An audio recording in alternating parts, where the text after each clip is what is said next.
हीच फसवणूक केली। आम्ही म्हणतोय ज्याची नोंद सापडली त्याच्या सगळ्या सोयऱ्यांना द्या।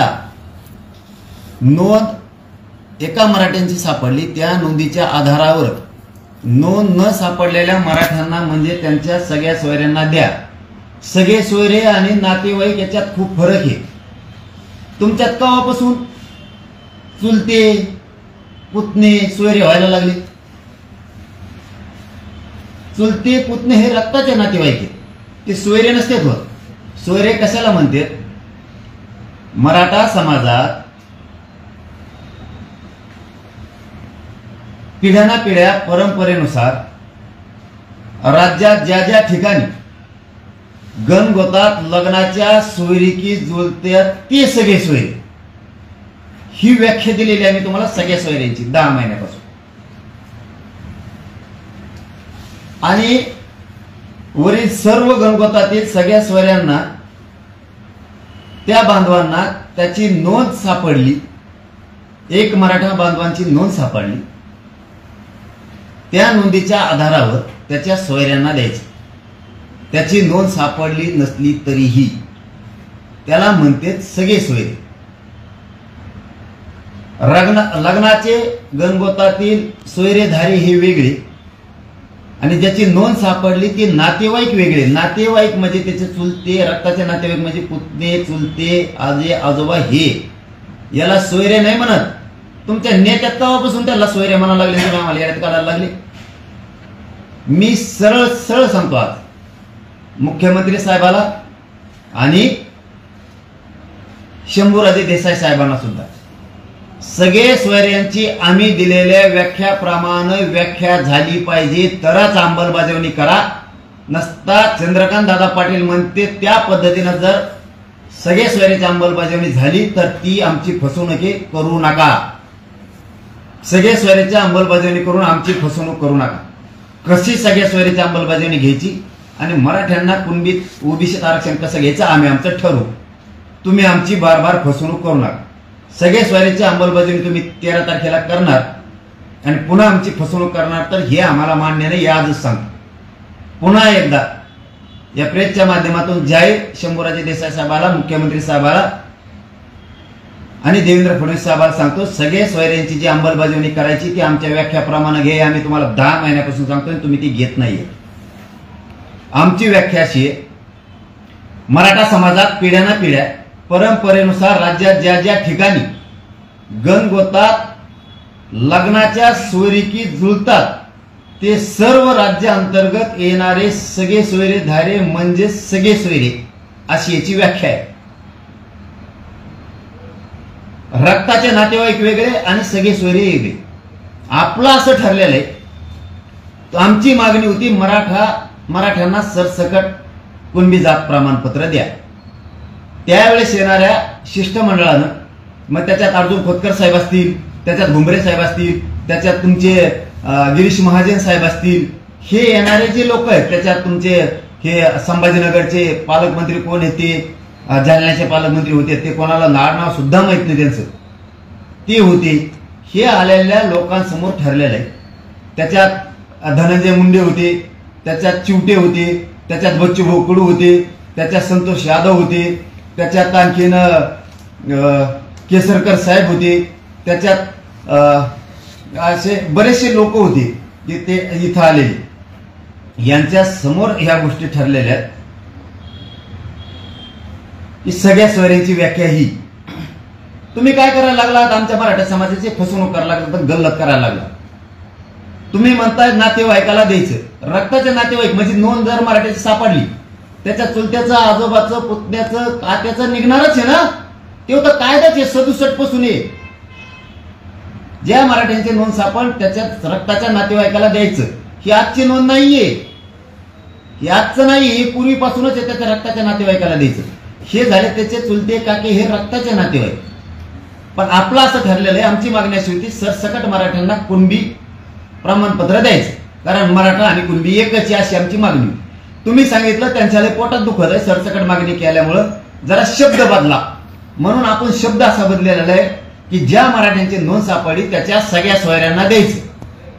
म्हणजे जिथं लग्नाच्या सोयरीकी जुळत्यात गणगोतात त्यांच्या राज्यांतर्गत ज्या ज्या ठिकाणी त्या सर्व सोयऱ्यांना ज्या मराठ्यांची नोंद सापडली, तरीही ज्या मराठ्यांची नोंद सापडली त्या मराठ्यांची हे सोयरे असे सिद्ध कसं करायचं, तर एक त्याचं शपथपत्र घ्यायचं की आम्ही यांचे लग्नाचे सोयरे, परंतु ज्या मराठ्यांची नोंद सापडली लग्नाची सोयरी जुळती म्हणून ते कुणबी आहेत, त्यांची आता नोंद सापडली, आम्ही त्यांचे सोयरे म्हणजे आम्ही कुणबी आहेत हे आम्ही तुम्हाला शपथपत्र देतोय. आणि मग ती सगळ्या सोयऱ्यांची अंमलबजावणी करतो असं ठरलेलं. तुम्ही आता गफलत करायला लागली, तुम्ही आमच्याशी खोटं करायला लागली, तुम्ही आमच्याशी दगा फटका अन्याय करायला लागलात. आता तुम्ही काय म्हणालात, ज्याची नोंद सापडली त्याच्या नातेवाईकाला द्यायला लागलो. अरे त्याचे नातेवाईक म्हणजे कोण? चुलते, पुतणे, आत्या, चुलता, त्याचा चुलत चुलता, त्याचा पुतण्या, हे केव्हापासून सोयरे व्हायला लागले? हे त्यांचे नातेवाईक झाले. ज्याची नोंद सापडली त्याचे रक्ताचे नाते झाले. नाते, रक्ताचं नातं म्हणजे चुलते, पुतणे, काके हे नाते झाले रक्ताचे, ते सोयरे नसते. आणि आपली मागणी आहे सगळ्या सोयऱ्यांची अंमलबजावणी करा. म्हणजे ज्या मराठ्यांकडे नोंद नाही त्या मराठ्यांसाठी हा कायदा याच्यासाठी बनवायचा आहे की ज्या मराठ्यांची नोंद आहे त्या नोंदीच्या आधारावरच नोंद नसलेल्या मराठ्यांना सोयरे म्हणून कुणबी प्रमाणपत्र द्यायचंय. असा हा विषय तुम्ही लागले आम्हाला सांगायला. ज्याची नोंद सापडली त्याच्या नातेवाईकाला द्यायला लागलो, चुलत्याला, पुतण्याला. ते का सोयरे झाले? ते चुलते पुतणे सोयरे असतात का? तुमच्या नेत्यात सोयरे असतात का चुलते पुतणे? लग्न होतात का चुलत्याचं पुतण्याचं एकामेका संग? गणगोतात सोयरी की करतात का चुलते, पुतणे, आत्या? अरे काय बोलाता तुम्ही? बदल समजेल का आम्हाला मराठ्याला? तुम्हाला देता येत असं आम्ही ठरलेल्या व्याख्याप्रमाणे द्या, नसता 13 तारखेला तुम्ही अंमलबजावणी करू नका. खोटी अंमलबजावणी करून आमच्या मराठ्याला फसू नका. कसं मिळायचं आम्ही ठरवतो. तुम्हाला कसं पायाखाली टाकायचं हे मराठी आम्ही टाकतो. हा, कसं पाडायचं, कसं काय करायचं ते आम्ही बघतो. तुम्हाला तुम्ही काय येण्यात काढायला आम्हाला सगळे सोयऱ्यांची व्याख्या दिली. मुंबईत वाशीला थांबलो त्यावेळेसच सांगितलं आम्ही. सुमन भांगे साहेब तिथं होते, दीपक केसरकर साहेब होते, मंगलप्रभात लोढा होते, त्यांच्या सगळं डझन भर सचिव होते. आम्ही सांगितलं की व्याख्या आम्ही तिथं सुद्धा सुमन भांगे साहेबांसोबत लिहून दिलेली. तिथं आम्ही दीपक केसरकर साहेबांसोबत लिहून दिलेली की ही आमची व्याख्या घ्या. ते म्हणले आता 1-2 दिवसांनी येऊ, आता अधिसूचना निघाली. याच्या अगोदरही तुम्हाला सांगितलं आम्ही 4 महिने दिली, तेव्हा का नाही घेतली? ठीक आहे म्हणले आमची व्याख्या राहू द्या असं म्हणलेले तुम्ही त्यावेळेस. भांगे साहेब, दीपक केसरकर साहेब तुम्ही असं म्हणले त्यावेळेस. ठीक आहे आता राहू द्या, अबकड करू आपण, आमची व्याख्या राहू द्या, तुमची राहू द्या. ठीक आहे म्हणलं, मग हरकत नाही. का धोके देता रे? आणि परत वरून सांगता की नवीन काहीच नाही, घाबरण्याचं काम नाही, ओबीसी बांधवांनी नवीन काहीच होणार नाही, हा पूर्वीचाच कायदा आहे, फक्त आता सगळे सोयरीची अंमलबजावणी करून फक्त क्लिअर करायचे. क्लिअर नाही, हे आम्हाला पहिल्यापासून नोंद मिळाली त्याच्या नात्याला निघतंय, चुलत्याला, पुतण्याला, काक्याला. हे काय सांगायचं गरज तुमच्या आम्हाला? हे 67 पासून आहे. 17 आणि 17 काय सांगता आता 1917 ते हे आम्हाला आधीपासून माहिती. हे सगळे सोयरे त्याच्यात घ्यायचे. आमची मागणी आहे सरसकट कुणबी. आमची मागणी आहे हैदराबादचं गॅजेट मराठवाडा पूर्वीपासून कुणबी ती, ही मागणी आमची पूर्वीपासून, हीच मागणी पहिल्यापासून आम्ही तेच म्हणतो वारंवार. तुम्ही हिमतीत काय करायला लागले खूळ? म्हणजे तुम्ही सगळ्या सोयरीची अंमलबजावणी करणार 13 तारखेला, त्याच्यात नोंद न मिळालेल्या मराठ्याला आरक्षण मिळणार का हे मला आधी स्पष्ट सांगा, तरच अंमलबजावणी करायला ते करू नका. ज्या मराठ्यांची नोंद मिळाली त्या आधारावर त्याच्या लग्नाच्या सोयरीकी जुळणाऱ्या परंपरेनुसार पूर्वीच्या पिढ्यांना पार गणगोतात होणाऱ्या सोयरीकी, ज्या मराठ्यांची नोंद मिळाली त्याच्या सोयरीची म्हणजे मराठ्यांची नोंद नसली निघाली तरी ज्या मराठ्यांची नोंद निघाली त्याच्या आधारावर तुम्हाला कुणबी प्रमाणपत्र द्यावं लागणार आहे, नोंद नसली तरी. कारण नोंद निघालेला मराठा कुणबी आहे आणि त्याची सोयरीकी जर जुळती त्याच्याशी म्हणजे तो सुद्धा कुणबीच आहे. याचा अर्थ असा आहे फक्त त्याची नोंद निघाली नाही म्हणून याच्या नोंदीच्या आधारावर त्याला द्यायचं. अशी अंमलबजावणी तुम्हाला होणार असली तर करा, नसता अंमलबजावणी करून मराठ्यांची फसून पुन्हा मराठ्यांचा राग आणि रोष अंगावर घेऊ नका. कसं मिळायचं ना ते आम्ही बघतो. तुम्हाला सरळ सांगतो, या 13 तारखेच्या आत शंभूराजे देसाई साहेब तुम्हाला हात जोडून सांगतो, आमची फसवणूक होता कामा नये. आम्ही दिलेल्या व्याख्याप्रमाणे सगळ्या स्वारीची अंमलबजावणी झाली पाहिजे. दुसरी गोष्ट, 13 जुलैच्या आत हैदराबादचं गॅजेट लागू झालं पाहिजे. मराठवाड्यातला सगळा मराठा समाज हा कुणबी आहे आरक्षणात आहे. त्याचं कारण पण लगेच सांगतो. घटना आणि कायदा हे स्वातंत्र्य मिळाल्याच्या नंतर आले. आम्ही 1884 पासून मराठवाड्यातले लोक आरक्षणात आहेत, म्हणजे ओबीसी नंतर आलेत, आधी आम्ही आहेत. हे आधी समजून घ्या. आमच्यावर अन्याय होऊ देऊ नका. आम्ही कोणत्याही थराला जाऊ शकतो. त्यांना आरक्षण असून जर ते कोणत्या थराला जाणार असले तर आम्ही सुद्धा कोणत्या थराला आमचं हक्काचं आरक्षण घेण्यासाठी जाऊ शकतो. मराठवाड्यातलं मराठ्यांचं गॅजेट 13 तारखेच्या आत लागू झालं पाहिजे. कारण आमचा 1884 पासून आहे, म्हणजे 200-150 वर्षापासून आम्ही आरक्षणात आहे. हे आत्ता आरक्षणात आले ओबीसी स्वातंत्र्य मिळाल्याच्या नंतर. तुम्ही आम्हाला येण्यात काढू नका, आमच्या लेकराचं वाटोळं करू नका. तुम्हाला जाहीरपणानं सांगतोय, हैदराबादचं गॅजेट 13 तारखेच्या आत लागू करा. सगळ्या स्वैराची अंमलबजावणी आम्ही दिलेल्या व्याख्याप्रमाणे करा. आम्ही सगळ्यांकडं वेळोवेळी दिलेलं आहे. जेवढे मंत्री आमच्याकडे आले तेवढ्याकडे आम्ही व्याख्यासह दिलेलं आहे. जे जे मध्यस्थी होती त्यांच्याकडे सुद्धा दिलेलं आहे. तुम्ही मला आणि माझ्या समाजाला येण्यात काढू नका. तुम्हाला जड जाईल.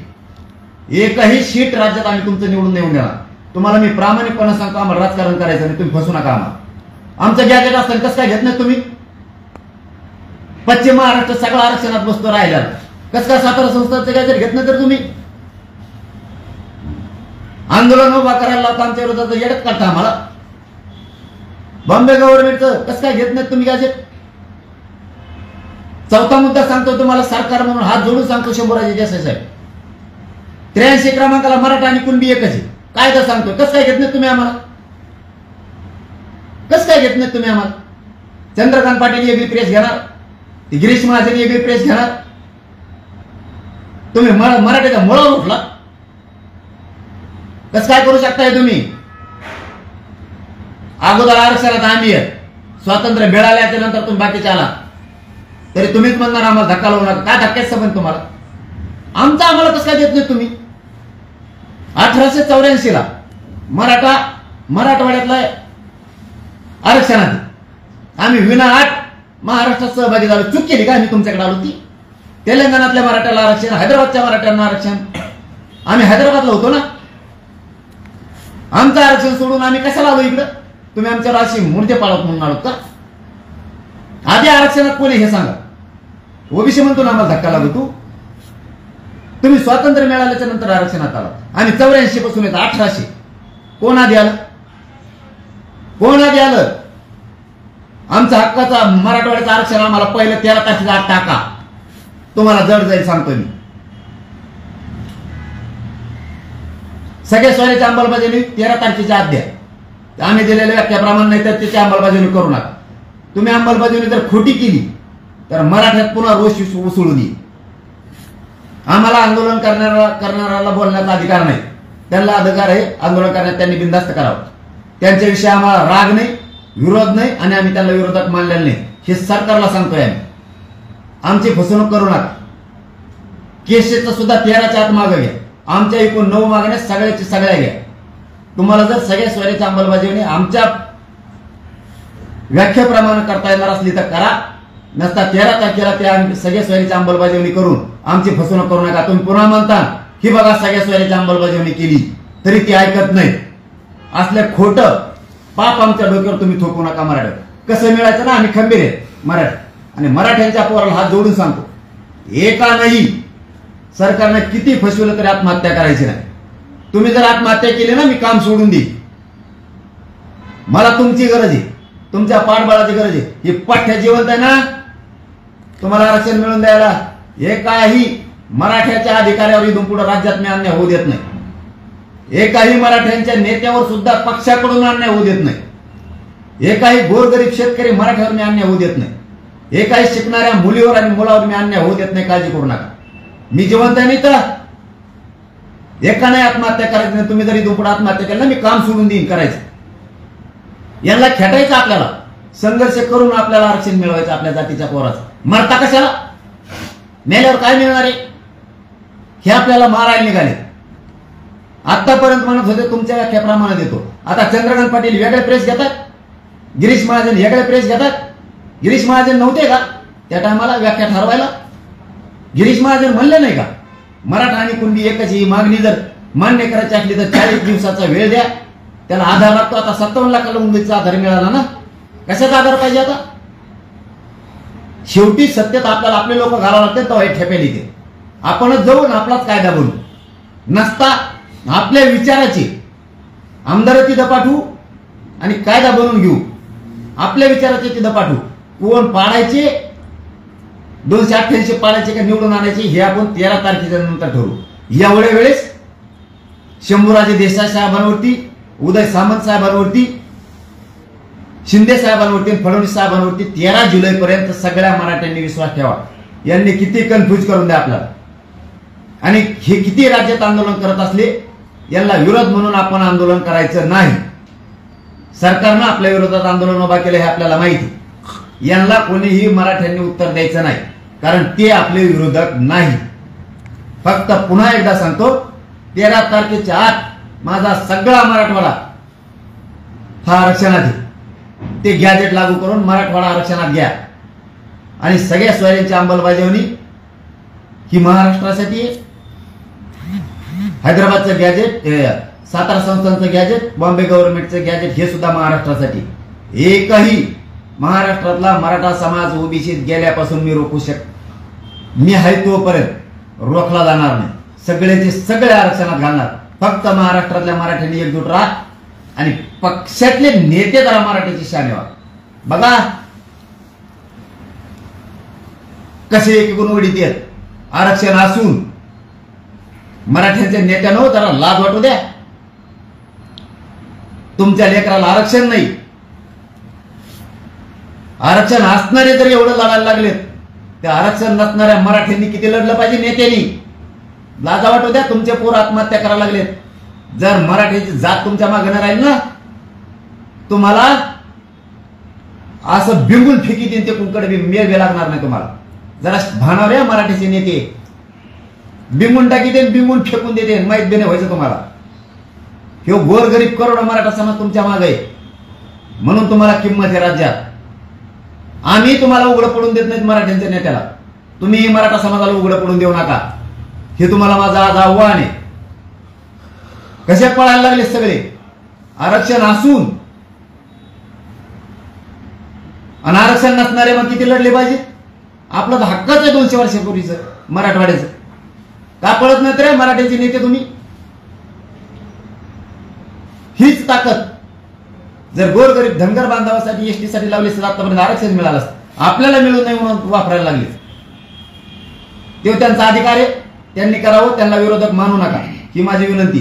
पण पुन्हा एकदा मी जाहीरपणानं शिंदे साहेबाला, फडणवीस साहेबांना, मराठ्यांनी तुमच्यावर पुन्हा एकदा विश्वास ठेवला. हात जोडून कळकळीनं सांगतो तुम्हाला. मी शंभूराजे देसाई साहेबांवरती ठेवलाय, उदय सामंत साहेबांवरती ठेवलाय, ते राजेंद्र राऊत म्हणून एक आमदार त्यांच्यावरती ठेवलाय. आमच्या व्याख्याप्रमाणे सगळ्या सोयरीची अंमलबजावणी करा. नसता ते खोटी अंमलबजावणी करू नका. वाटल्यास तुमचं माणसं चर्चेला पाठवा. मी पुन्हा एकदा सांगतो, अंमलबजावणी केल्याच्या नंतर म्हणू नका की काय व्याख्या होती. 10 महिन्यापासून व्याख्या दिलेल्या आहेत. 2 खोल्या भरल्या असत्या तुमची आम्ही व्याख्या लिहू देऊ. आमचे पेन संपले तर हात सुद्धा दुखायला लागले. तुम्ही परत परत म्हणताना आम्हाला व्याख्याच माहित नाही. तुमच्या दरबारीनच बदलते शिष्टमंडळ, त्याला काय करावं आम्ही. त्यामुळे आमच्या व्याख्याप्रमाणे ते घ्या. आणि 13 तारखेच्या आत मराठवाड्याचं गॅजेट लागलंच पाहिजे. ते आमचं खरं हक्काचं आरक्षण आमचं ते आहे मराठवाड्याच्या मराठ्यांचं. ते 13च्या आत घ्या. ते कुठून सापडून आणायचं, काय करायचं, आम्ही सुद्धा गॅजेट दिलेलं तुम्हाला त्या मंगेश चिवटेजवळ. ते गॅजेट घ्या. ते जर हरवलं असलं, फेकून दिलं असलं समुद्रात, तर दुसरं आणा. आता आम्ही गठ्ठे देऊ देऊ दमलो, कमरात त्याला ढिगलं दिलेत पुरावेचे आम्ही तुम्हाला. आंदोलनाला 29 ऑगस्टला बसलो, त्याच वेळेस शिष्टमंडळ आलं. त्याच वेळेस आम्ही गोणी भरून पुरावे दिलेले आहेत, हैदराबाद मधून आणलेले, तेलंगणामधून. आम्ही मराठी आणि ते मराठी आरक्षणात कसे आहेत याचे. ते जर तुम्ही समुद्रात गोणी फेकून दिली असली तर आता आम्ही कुठून द्यायचे तुम्हाला. तुमचं पितळ आता उघडं पडायला लागले. त्याच्यामुळे तुम्हाला वाटत असेल त्यांची गरज आहे, तुम्हाला मग विधानसभेला करा मराठीची किती गरज आहे. आम्ही शंभूराजे देसाई साहेबांवर विश्वास ठेवलेला आहे. तुम्ही जर आमच्याशी दगाफटका केला, आमचं हक्काचं कायद्यातलं आरक्षण आहे, आमचं कायद्यातलं की जे 200 वर्षापूर्वीच आहे. स्वातंत्र्य मिळायच्या अगोदर आरक्षणात आम्ही पठ्ठे मराठी आहेत, तरी आम्हाला आरक्षण नाही. आणि आता 70 वर्षात आरक्षणात आले. आम्ही 150-200 वर्षापूर्वी आहे. कसं काय अन्याय सहन करणार आम्ही? आमचं हक्काचं आरक्षण आहे. धक्का फिक्का लागतो काय आम्हाला नाही माहित. आमच्या नोंदी आहेत, ती शिंदे समिती स्थापन केली. कना नोंदी सापडायला काय झालं? रेकॉर्ड सापडायला तुम्हाला टाइम निघून गेल्यावर नोंदी सापडायला सुरू करता. त्यांचे प्रमाणपत्र कुठून ठेवले? तुमच्या जातीवादी काही अधिकारी आहेत त्या एसडीएमनी, त्यांनी जिल्ह्यात त्या खेडला तसंच, त्या नांदेडमध्ये तसंच, त्या लातूरमध्ये तसलंच चाललंय, बीडमध्ये तोच प्रकार. आज आमच्याकडे नाशिकचे लोक आले तिथं तोच प्रकार. कशामुळे रोखून धरले तुम्ही? ज्याला घ्यायचं ते घेतील ना, ज्याला मराठा राहायचं ते राहत, ज्याला कोण व्हायचं ते होतील, ज्याचे लेकरं मोठे होतील. कशाला विरोध करता रे? जातीचेच लोक जातीला विरोध करून मुंडक्यावर पाय देऊन घ्यायचं का जातीच्या तुम्हाला? आणि जातीचेच मराठीचे नेते काही 4-5 टक्कूच्या फोडी देतात, पत्रकार परिषदा घ्यायला लावते त्यांना. मराठ्याच्याच लोकांना मराठ्याच्याच विरोधात संपवायची का मराठीत जात? तुम्हाला माना छाटायच्यात काय तुम्हाला? मराठ्याच्या लाजा वाटल्या पाहिजे तुम्हाला. अधिकाऱ्याला जगता येणार मराठ्याचं नीट जगून देणार. पोलीस वर्गात महसूल वर्गात असणारा मराठ्याला नीट जगता येणार अधिकाऱ्याला.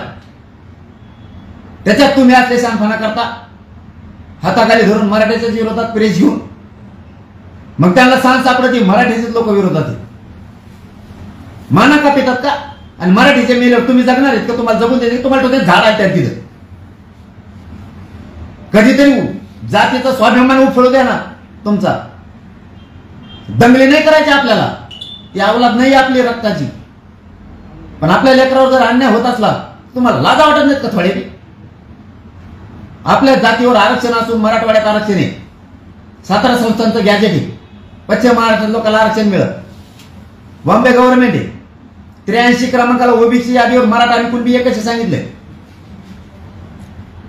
शेती करणारा कुणबी म्हणजे महाराष्ट्रातला शेती करणारा मराठा कुणबी, तरी तुम्ही आरक्षण मागत नाही. तुम्ही म्हणता त्यांना धक्का लागत नाही. धक्क्याचं काय समजते? ते आता आली 70 वर्षात, आपण 200 वर्षापासून आरक्षणात. स्वतःचे लेकरं पायाखाली दाबायला लागला, लाज वाटली पाहिजे. इथं नोकऱ्यातला टक्का कमी झालाय, इथं अधिकाऱ्यातला टक्का कमी झालाय. इथं आहेत त्या अधिकाऱ्याला कोणी मोजीना, कुणी कथा कशा देते त्या अधिकाऱ्याला काय माहिती? तुम्हाला मायापेशी येऊन कुजबुज बोलत ते अधिकारी. आम्हाला लय त्रास येईल. आता कोणते तरी अधिकारी येते आणि ते सांगते स्वाभिमानानं मराठा एक झालाय, आमचा जरा अन्याय त्रास कमी झाला आम्हाला. हे त्यांचे शब्द आहेत. मराठ्यांच्या अधिकाऱ्यांवरचा अन्याय आता कमी झालाय, त्याचं कारण आहे मराठा एक झालाय. एकजुटीचा फायदा कळतो तुम्हाला. आणि फूट पाडायला निघतात, मधीच्या पत्रकार पैसे घेतात, माझ्याजवळ यावं पुरावा आहे, माझ्याजवळ तेव्हा पुरावा आहे. काय आता पुरावा आहे? काय करायचं तुला पुरावा? मराठी संपूर्ण काय फुशरकी गाजायला लागली? काय छाती टोकून सांगणार समाजाला मी मराठीचं आंदोलन बंद पाडलं? हे सांगत जगत चालणार आहे का? अरे जरा स्वाभिमानाचं झालं असेल तुमचं महा काही कोणत्या झालं असलं आंदोलन संपलं 4 मुस्काटात द्या ठेवून माया. ही वेळ आहे का तुम्हाला? जातीच्या मुंडक्यावर पाय देऊन त्याच्या नाड्यात रोगर होतायची. मी तळमळे नाही इथं झक मारून काम करतो. कशाला करतोय? माझ्या समाजाचं कल्याण व्हावं म्हणून रात दिवस पळायला लागलोय. माझा समाज रात्रंदिवस करोडोच्या संख्येनं रस्त्यावर आहे. हे सरकार असलं, ते विरोधी पक्षात असला झकमारीपणा करतोय. आपल्या कोण बोलत नाही. गरज हे तर बोलतो, गरज संपली की बोलत नाही. हे सत्ताधारी असली आपण एक सांगितलं की तिसरंच करते. कसं जगायचं मराठीने या राज्यात? एकजूट राष्ट्र न्यावा कसं मिळायचं मी बघतो. करू द्या घरातले मराठी पुन्हा शांततेत बाहेर आहे. आपण ठेवला विशेष मागे घेत नाही ते बघू. नाही घेतल्या नाही घ्यायच्यात लावलं कसं मिळवायचं आपण बघू. नाविलाज आपला सरकार बरंच आपल्या राजकारणाकडे ढकलता याचा अर्थ असा आहे. होऊ द्या त्याला नाविलाज. आंदोलन करणारे आपले विरोधक नाही, त्यांना उत्तर द्यायची गरज नाही. आपण लढून मिळू. पुन्हा एकदा सांगतो मराठ्यांना, एवढ्या वेळेस शंभूराजे देसाई साहेबांवरती, उदय सामंत साहेबांवरती, शिंदे साहेबांवरती आणि फडणवीस साहेबांवरती 13 जुलैपर्यंत विश्वास ठेवू. नसता पुढं कसं आरक्षण मिळवायचं आपण आपलं ठरवू. याआधी तुम्ही सरकारला खूप वेळा वेळ दिली, मुदत दिली होती, मात्र तेव्हा शक्य झालं नाही. आता 13 जुलैपर्यंत कसं शक्य होईल? शक्य होईल, पण त्यांनी मराठा द्वेष मनात नाही घेतला तर त्यांच्या आणखीन मराठ्यांविषयी द्वेषाची. आम्ही एक व्याख्या देतो, ती तिसरीच घेते. हैदराबादचं गॅजेट हातात असून सापडा इथं पारा अभिलेख म्हणून संभाजीनगरला शोधा म्हणतो, 3 महिने शोधित नाही. रेकॉर्ड तपासा म्हणतो आम्ही इथं देवदेवतांचा, त्या लशीचा, अनेक काही पोलीस पाटलांकडे पूर्वी काही, ती डाटा टाइम नाही, नुसते करते. आणि मग आंदोलन गरम झालं की मग शोधायला चालू करते. अहो 2-2, 3-3 हजार प्रमाणपत्र पेंटिंग आहे. आता सरकार मोठं का हे अधिकारी मोठे? मुख्यमंत्री गृहमंत्री का ताट करीत नाहीत त्यांना? ज्याच्या नोंदी सापडल्या त्याचा फटाफट प्रमाणपत्र द्या. ते पोरांना ते प्रमाणपत्र आता मिळालंय, ते दिलेत प्रमाणपत्र. त्याच्यानंतर काय व्हॅलिडिटी सुद्धा द्यायना. आता पोरांना ऍडमिशन घ्यायचे. आजच काही कॉलेजचे पालक माझ्याकडे आले, ते म्हणले आम्हाला ऍडमिशन घ्यायचंय, कुणबीचं प्रमाणपत्र असून माझ्याकडून 30,000 रुपये फीस घेतली आणि दुसऱ्या 100 घेतली. मग कुणबी प्रमाणपत्र असून सरकार काय आदेश देते? सरकारला सांगतात नाही, सरकारपेक्षा मोठे अधिकारी आहेत का? ज्याच्याकडे कुणबी प्रमाणपत्र आहे त्याला ओबीसीचे सगळे लाभ द्या. ईडब्ल्यूएस मध्ये फॉर्म भरला असला तरी त्याचा कन्वर्ट त्याला ओबीसी मध्ये करा, कुणबीत एसीबीसीतून भरला असला तरी करा. का सरकार सांगत नाही? नुसता गुताडा करून ठेवलाय. 10% दिले ते पोराला भरतीला घेता येणार. ते पोलीस भरतीचे पोरं बोंबलं ते तिथं बसून पुण्यात, त्यांची कुणी पावसात दखल घ्यायला. कुणबीचे निघाले त्यांना फायदा व्हायना. नुसते मराठी असं घुटळून ठेवले, ती काही सुचून नाही, असं बधीर केलं डोकं. त्याच्यापेक्षा आता आपणच क्लिअर होऊ. आता विश्वास ठेवणे नाही, आपणच फ्रेश माइंड करू आपलं. 13 तारखेपर्यंत हे काय काय करते, कशी कशी फसवणूक करते नसता ती सगळ्या स्वारीची अंमलबजावणी सुद्धा आम्हाला मान्य नाही. जसं 10% आरक्षण ते टिकणार नाही ते आम्हाला मान्य नाही, तसं सगळ्या स्वारीची अंमलबजावणी सुद्धा मान्य नाही. आम्ही लढायला तयार आहे. अरे आणखीन लढू, पण आरक्षणच मिळून दाखवू. आम्ही हटणारातले नाहीत, माग हटत नाहीत, कदरत बी नाहीत. आम्ही तुम्हालाच कधी देणार सरकारला आम्ही, ही आमची प्रामाणिक भूमिका. तुम्हाला सांगतो, हैदराबादचं गॅजेट मला लागलेलंच पाहिजे. मला बाकीचं काय माहित नाही. काही झालं तरी मला हैदराबादचं गॅजेट लागलेलं पाहिजे. सातारा संस्थांचं सुद्धा, बॉम्बे गव्हर्नमेंटचं सुद्धा. मी आता ऐकणार नाही, कारण तुम्ही असंच गोड बोलून फसवणार आहेत हे लक्षात आलंय आमच्या. कारण आमचं ओबीसीच्या आधीचं आरक्षण आहे. मग धक्का कोणाचा कोणाला लागला हे आता मला उत्तर द्या. दिलेलं आरक्षण आहे याचं उत्तर मला मुख्यमंत्री आणि उपमुख्यमंत्र्यांनी द्या. आंदोलनकर्त्यांना विचारत आम्ही, कारण ते आमच्या विरोधक नाहीच. आधी कोणचं? आमचं. आणि तुम्हाला कसं काय धक्का लागला? तुम्हीच आम्हाला धक्का लावला. आमचा आम्हाला द्या. तेढ निर्माण करू नका. सरकारने जातीय दंगली घडायचा प्रयत्न करू नका. आमच्याच आंदोलनापुढे आंदोलन बसून जातीय दंगली घडून आणायचं स्वप्न बघू नका. आम्ही जातीय दंगल घडू देणार नाही, तेढ निर्माण होऊ देणार नाही. पण तुम्ही षडयंत्र रचून हे नाटकं बंद करा. शेवटचा विश्वास फडणवीस साहेबांवरती, शिंदे साहेबांवरती, शंभूराजे देसाई साहेबांवर, उदय सामंत साहेबांवरती आमचं ठरलेलं द्या. नाहीतर 14च्या नंतर मराठे आणि आम्ही आमचं बघू. उभा करायचे का पाडायचे आम्ही आमचं ठरवून आम्ही आमचं मिळू. त्यानंतर काही बिहारमध्ये आरक्षण दिलं होतं 50%च्या वरती रद्द करण्यात आले. टिकणारच नाही दादा. मी सांगतोय आम्हाला 10% दिलं आरक्षण. हे 50%च्या आत द्यायला पाहिजे होतं, कारण मराठा समाज मागास सिद्ध झालाय. शिंदे साहेबांनी सांगितलंय मराठा समाज मागास सिद्ध झालाय. याचा अर्थ मग सिद्ध झालेली जात ही 50%च्या आत घ्यावं लागते. 27% आरक्षणात नाही घेतली, वर दिलं. आणि आम्हाला दिलं त्याच्या आधीच याचिका दाखल झाली कोर्टात. द्यायच्या आधीच दिल्यावर तरी करायची ना. म्हणजे हे रद्द होणार आहे, तेच करणार आहेत, देणार आहेत आणि तेच रद्द करणार आहे. आमचा हक्कच आहे ना, पण ते द्या ना. हैदराबाद संस्थांमध्ये असताना आम्ही आरक्षणात होतो. कायदा तर कळतो ना आता बऱ्याच जणांना. ज्यांना म्हणतात ना मला कायदा कळत नाही, त्यांना ते तर कळत असेल ना आता. की आम्ही आधी येत बाबा आरक्षणात, का ते नाही कळत तरी बी नाही यायचं काय इकडे आरक्षणात? आता आमच्या नोंदी आहेत. जर कचाकच रेकॉर्ड सापडला ह्या 13 जुलैपर्यंत शंभूराजे देसाई साहेबांनी समिती कामाला जर लावली आणि 13 जुलैच्या आज जर पुन्हा रेकॉर्ड तपासायला सुरू केला तर महाराष्ट्रात सगळ्या नोंदी सापडतात. मग तरी बी हे म्हणणार देऊ नका, तरी आम्हाला नाही द्यायचं का आमच्या नोंदी असून? कायद्यातलं बी नाही द्यायचं का आम्हाला? का नोंदी सापडा, रेकॉर्ड सापडा बरं. शंभूराजे देसाई साहेबांनी उद्या सकाळी आदेश करा की राज्यातला सगळा रेकॉर्ड तपासा 8 दिवसाच्या आत. सगळी यंत्रणा कामाला लागा. जशी 4 लाख यंत्रणा मराठा समाज मागासदास करण्यासाठी कर्मचारी तुम्ही लावले होते, तसे सगळे कर्मचारी कामाला लावा आणि त्यांना सांगा 8 दिवसात सगळा रेकॉर्ड शोधून काढा. अख्ख्या महाराष्ट्रात मराठा आरक्षणात सापडत. ते बी नाही घ्यायचे का मग?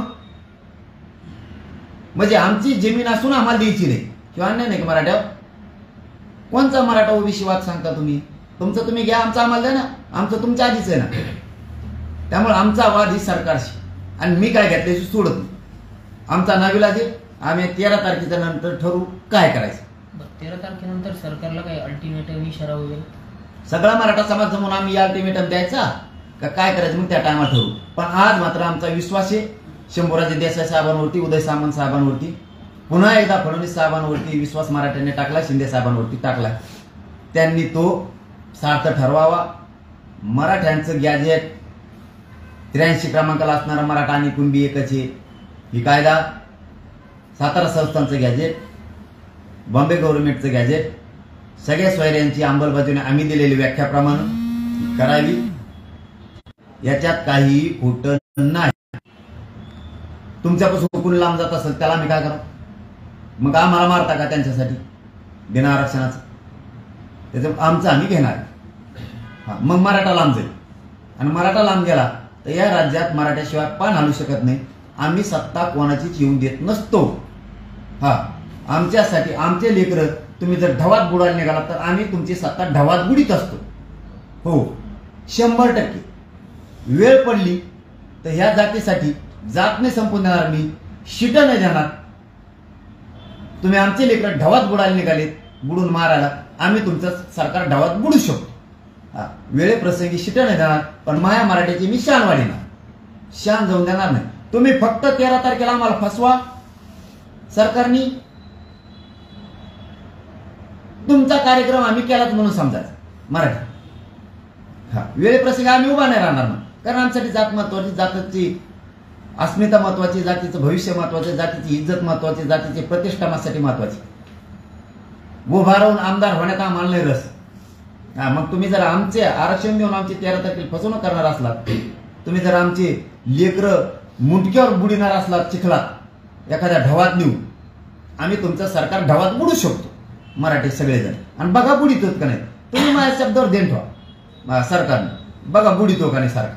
100%. मै जात बुडायला म्हणल्यावर मी जातील सांगा मुभात नाही करायचे, यांना ढवात गाडू सगळ्याला. आपले लेकरं गाडायला निघालेत काय? आणि आमच्या विचाराचे आमदार आम्ही निवडून देऊ, ते कोणत्या पक्षाचे असून. जेव्हा आमच्या या मागण्याच्या बाजूने बोलत त्याला निवडून देऊ, पण मी जातीचे खालीमान मात्र होऊन देत नाही.